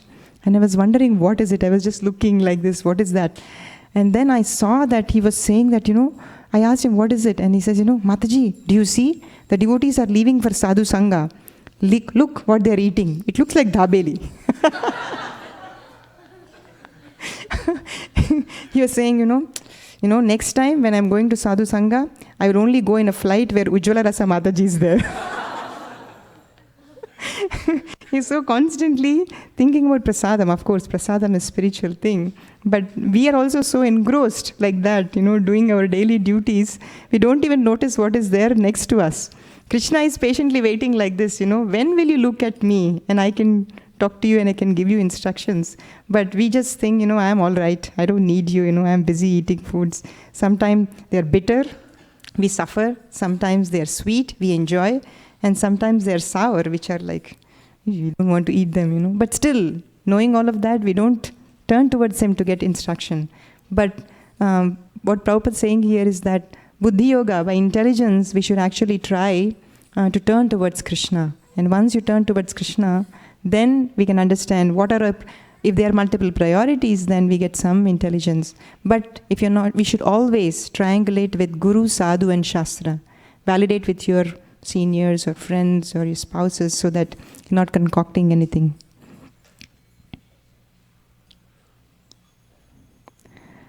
So even they had this problem.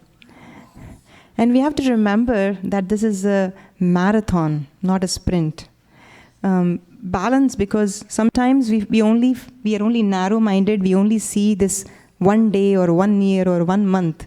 But if you see that this is a lifetime, it's a lifetime, not one lifetime, it's many, many, many, many lifetimes.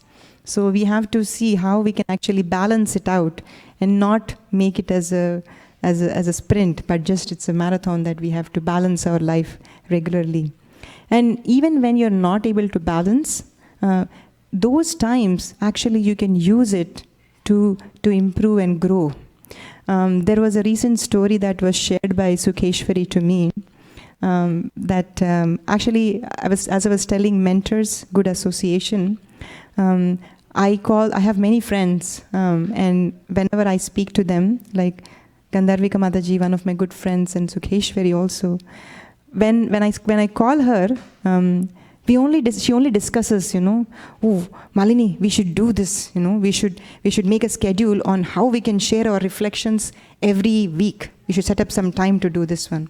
And she's constantly on the calls, like reading, chanting. So we should have friends like that who can constantly remind us what we can do better and how to balance our lives.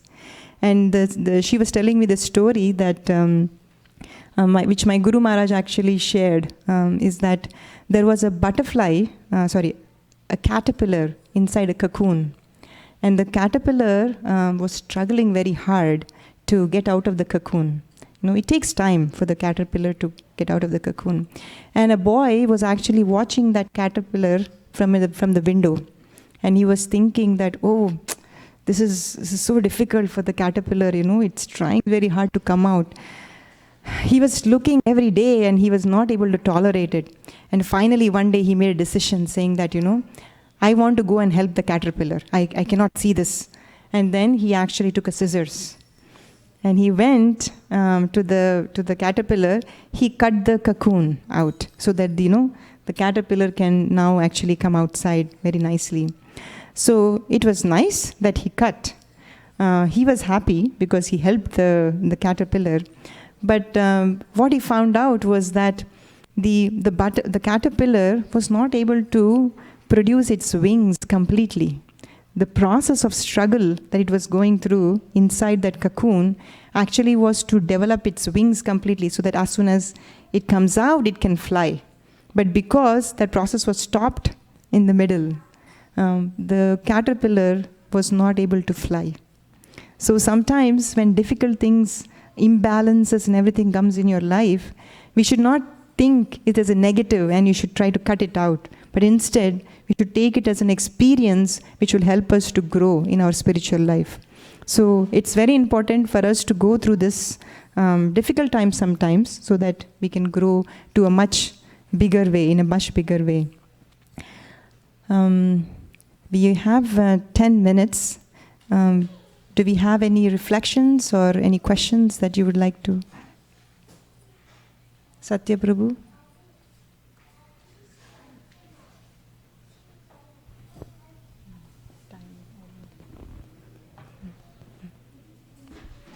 Thank you, Mataji. It's very inspiring to hear from you. I mean, someone who practices, who lives by those examples, it's usually very inspiring. And the one thing that I personally liked, I mean, you reminded me, whenever I read the notes I wrote, I mean, classes give me a lot of inspiration, but when I go back and reread those notes, it gives me more inspiration. So one thing which I wanted to do for a long time, which I was not able to do, but you mentioned reflecting upon, and you so beautifully put up, I mean, rather than trying to collect hundreds and thousands of pieces of knowledge, it's better we collect 10 and assimilate, and it will become realized knowledge. So I really like that point. So I'm hoping I can follow that. Yeah.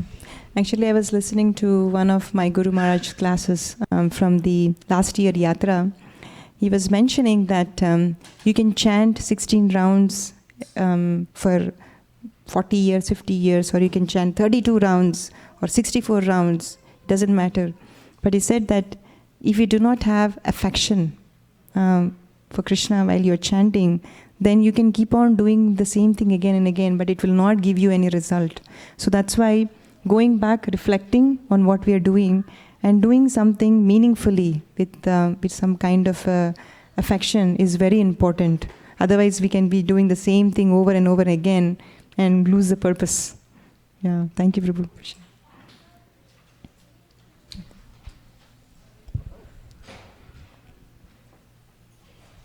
Thank you very much, Malini. I can say, when we were hearing in the car also, and Priya was so fascinated by the simple practical tips that you were sharing.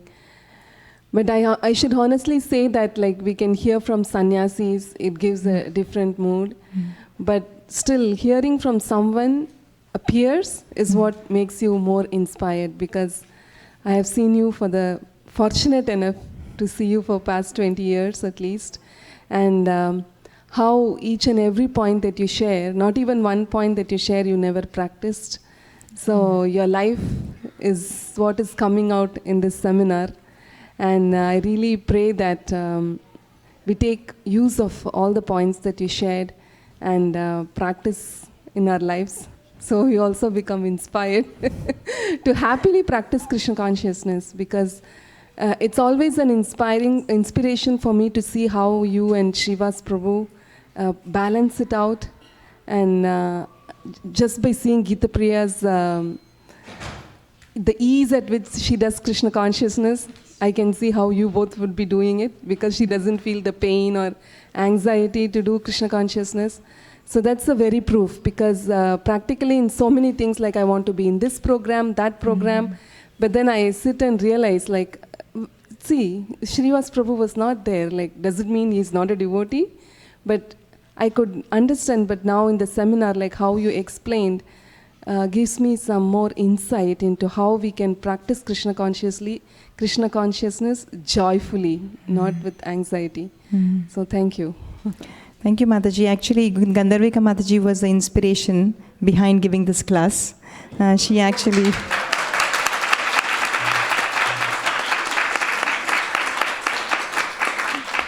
She's the one actually who pushed me to give this, because I was not prepared. Thank you, Mataji, for allowing me to do this one. And one more point I wanted to mention was that doesn't mean that we shouldn't attend programs. We have Wednesday, Saturday, and Sunday programs which are here to enrich our lives. So as much as possible, we should take advantage of those. The only part I was mentioning is that we have to reflect rather than just collecting. But the temple programs are very much needed for us, because we get dried out very quickly, right? We need constant inspiration. Actually, I have a daily inspiration. Everybody should have a daily inspiration, like set aside some time for you to listen here. I read while I'm cooking every day. I hear every day, so that I need some time to get some inspiration. So a daily inspiration, I feel, is necessary for everyone. Even if it is 10 minutes or 15 minutes or an hour, how much ever you can spare. But it's good to have some daily inspiration.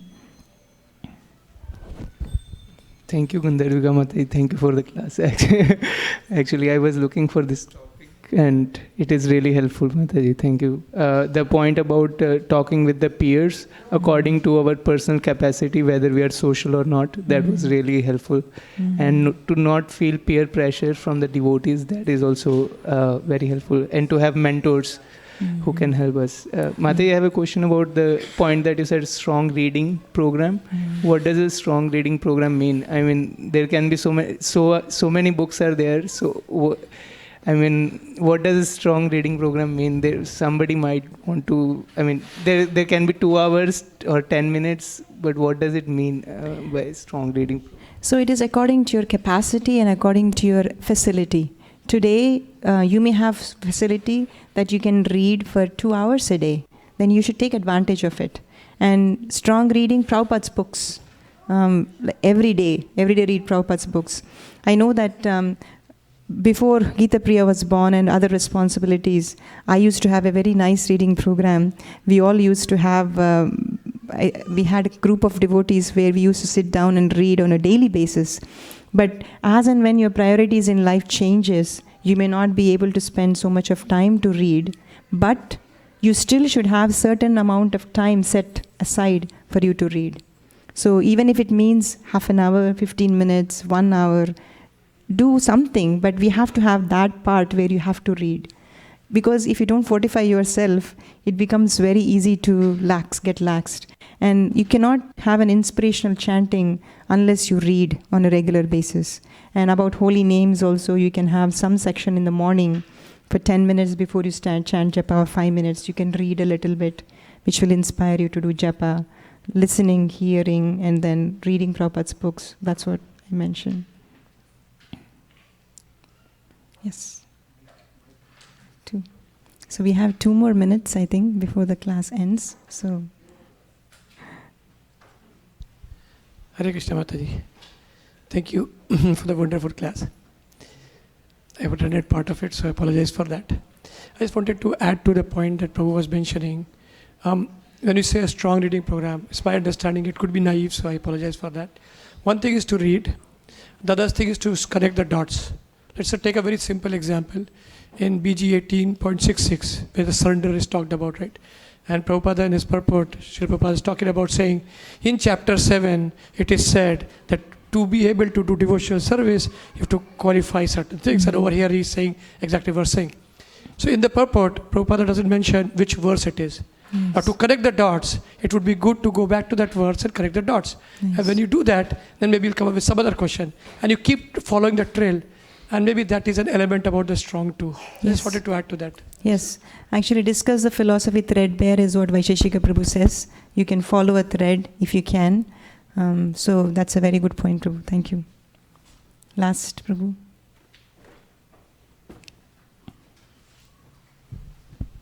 Mataji, very good class, and in the initial stages of my introduction to Krishna consciousness, I was in the college, and college means rigorous schedule. We're going to classes, and then hardly we have time for Krishna consciousness. So there was a kind of always in the initial stages, I had a question: how do you balance spiritual life and material life? So it took years and years, because I was scared to ask this question to my mentors. They may think that I'm a fool. Why is he asking these questions? He's coming to Bhagavad Gita class, he's coming to Srimad Bhagavatam class. He can't understand how to balance material life and spiritual life. So, but that fear kept me asking this mentor's question, and I struggled internally. Like so much emotionally, I was scarred. Didn't know how to balance spiritual life and material life, and I was in the college, and all my friends are totally into material life. They are eating everything garbage, and I'm supposed to eat prasad, and so there was a struggle emotion, because I didn't know what is Krishna consciousness. So this is as quite the topic is, it's a marathon, it's not a sprint. It's very, very important for devotees, to take it, like instead of, there is a story in ancient times where there is a race between a rabbit and a tortoise. So the tortoise took it as a sprint, and then it ran as fast as it could, and then after some time it said, no, I can take a break, and then I can relax. Right. And the rabbit. The tortoise defeats the rabbit. So that's a very, very, it's a very critical thing for devotees to, study and slow and study, whether we are going in the, instead of, acting like a fanatic. And one question I have is, actually we have, it's 5 o'clock, so we may have to end the class. I just want to have one closing point, is that sometimes you see different devotees progressing at a different rate. Some people just come to Krishna conscious, but they just take off. Some people may be slow. Remember that we always have come with our own baggage. Some baggage is heavy. You can't lift it so easily. Some baggage is very light. So according to our adhikar, we actually make progress. So if you try to fast forward it, sometimes actually you might be feeling a lot of strain or burden. So we have to recognize that from our own self. So if you reflect on your own self to see where you are, from whichever level you are right now, you can start performing devotional service. And this class was just to give you an insight to actually explore your own self, as well as talk to your mentors, talk to your friends, and see how, if you have any issues with balancing, how you can actually figure it out. So this was just an insight for you to start thinking about it. So thank you so much for patiently listening, and thank you so much for your nice audience. Hare Krishna.